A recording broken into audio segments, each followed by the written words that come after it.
এই যে কলাগুলো ছুলে নিচ্ছি, খোসা ছাড়িয়ে নিচ্ছি। অনেকগুলা কলা কালো হয়ে যাচ্ছে। সবাই চা দিয়ে খাবে, সন্ধ্যার টাইম আছে, একটু পিঠা করি, ভিডিও বানাই। অনেকদিন আপনাদেরকে কোনো ভিডিও দেওয়া হয় নাই,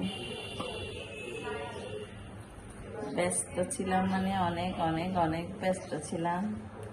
শীতকাল তো একটু সন্ধ্যাবেলায় পিঠা, তেলে ভাজা দিয়ে এগুলো চা খেতে ভালো লাগে সবার। আমাদের ভিডিও ম্যান হচ্ছে আজকে দোয়েল পাখি। আমাদের দেওয়াশিস এখন একটু ব্যস্ত অফিসের কাজে। দোয়েল পাখি আমাকে ভিডিওটা করে দিচ্ছে। শরীরটা একটু খারাপ লাগতেছে, ওয়েদার চেঞ্জ করছে তো। কার্তিক পুজোয় 4 বার 5 বার স্নান করতে হয়েছে। ঠান্ডা ঠান্ডা পানি, শীতকাল, কাঠটলিতে সাগরের শীত, অনেক ঠান্ডা পড়ছে। কলাগুলো ছুলে নিলাম। আমি এগুলো কোচ দিয়ে নিব। আমার কলাগুলো ছুলা হয়ে গেছে।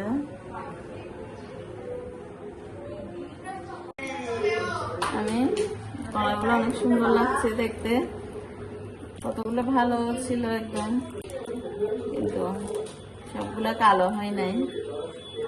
আমি সবাই খাবে বলে বেশি করে দিয়ে একটু পিঠা করে ফেলছি।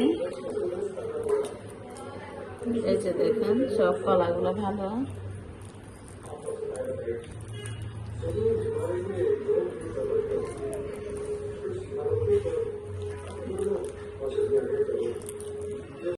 আমার পিঠাগুলো ওই গামলাতে হচ্ছিল না, এগুলো কলাগুলো বেশি হয়ে গেছে, এই গামলাতে হচ্ছে না, তাই আমি এখানে নিয়ে নিলাম। বেশি কালো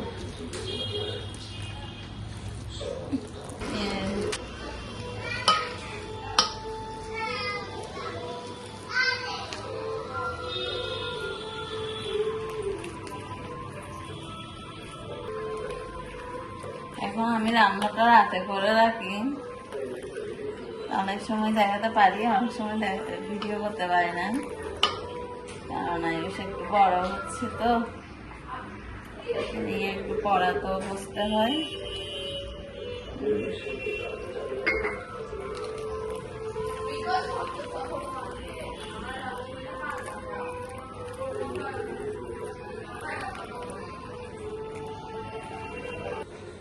এগুলো বন্ধ করে ফেলি।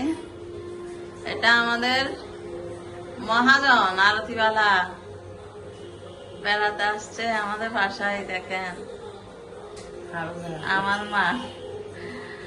মা কার্তিক পূজায় আসছে, যে আমরা ওনাকে সবাই মহাজন বলি। এটা আমাদের মহাজন। আমি এখন তেল দিব কড়াইতে।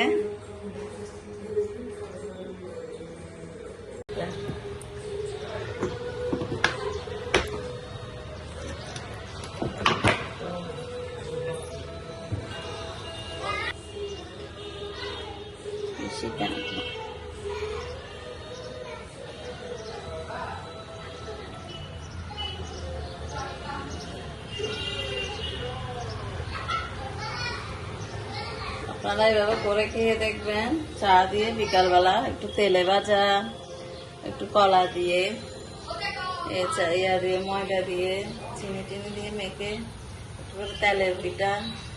শীতকালে বিকালবেলা অনেক ভালো লাগে এই ধরনের খাবার, নাস্তাগুলা। আমার খুশিতে ভাই দিয়েছিল। আমি এমন মানে ব্যস্ত হয়ে গেছি, আমি একটু ভিডিও করবো, আপনাদেরকে দেখাবো, ওইটাও আমি ভুলে গেছি। অনেক দৌড়াদৌড়ি ছিল। আমার কার্তিক পূজা ছিল বাড়িতে। কার্তিক পূজার একটা দুটো ভিডিও আমি আপনাদেরকে দেখানোর চেষ্টা করব। এবছর আমরা অনেক বড় করে কার্তিক পূজা করেছি। কাল্পনিক ইভেন্টকে এনেছি, তো দুর্গাপূজার মতো কার্তিক পূজা করেছি। দুর্গাপূজার মতো করতে পারিনি, মানে কাছাকাছি। আমার বড়াগুলা হয়ে গেছে লাল লাল, দেখেন এখন তুলে নিচ্ছি, গরম গরম সবাইকে চা করে দিয়ে দিব।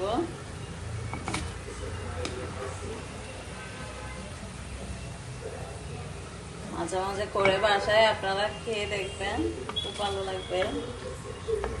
আমি তো মেয়েদেরকে বাচ্চাদেরকে স্কুলে টিফিনেও দিয়ে দিতাম সকালবেলা, একটু করে তেলের বড়া, একটু করে লুচি, ঘি দিয়ে পরোটা ভেজে রাতে মেখে রাখতাম, সকালবেলা করে দিয়ে দিতাম। ওদেরকে বাইরের খাবার আমি কম দিতাম স্কুলে টিফিনে। এখন তো ওরা বড় হয়ে গেছে, আয়ুষের শুরু জীবনযাত্রা, আয়ুষকে দিতে হবে আর কি। দেখেন খুব সুন্দর কালার হয়েছে তেলের বড়াগুলো। আমার একটা খোলা তেলের পিঠা হয়েছে, আবার আরেকটা খোলা দিব। হয়ে গেল গরম গরম তেলের বড়া। আপনারা এভাবে বাসায় করে খেয়ে দেখবেন চা দিয়ে সন্ধ্যাবেলায়, বা যখন ইচ্ছে বাচ্চাদেরকে টিফিনেও দিতে পারবেন স্কুলে। তো ভিডিওটা ভালো লাগলে লাইক, কমেন্ট, শেয়ার, সাবস্ক্রাইব করে দিবেন।